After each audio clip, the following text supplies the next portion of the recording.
They're the all-too-familiar scenes from Iraq. Another wave of bombings tore through Baghdad on Tuesday morning. Officials say at least 56 people died, more than 200 wounded.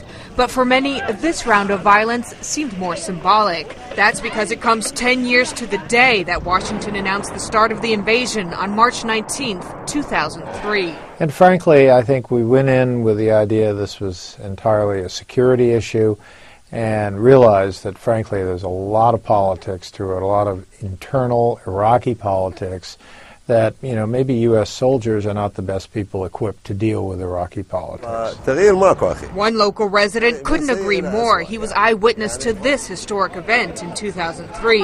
A decade later, he stands in the same spot and complains about how things have gone from bad to worse. To prove it, he says, you don't need to look far. In this district of Baghdad, the roads are full of potholes. The houses are linked by a mess of loose power cables, and many here make a living sorting trash, including children. The effects on other young victims are even more visible. Shams Karim was just a baby when a bomb targeted her family's home in Baghdad. 6 years later, this is her. She's lost both her eyes and is permanently scarred, physically and mentally. Her father sometimes finds her banging her head uncontrollably against the door.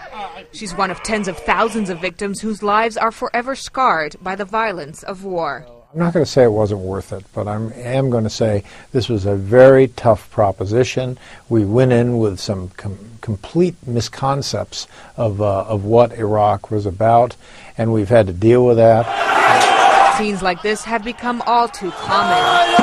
Ethnic fighting pushed the country to the brink of civil war. And a decade later, Iraq's long-term stability and the strength of its democracy remain open questions. Nicole Grether, The Associated Press.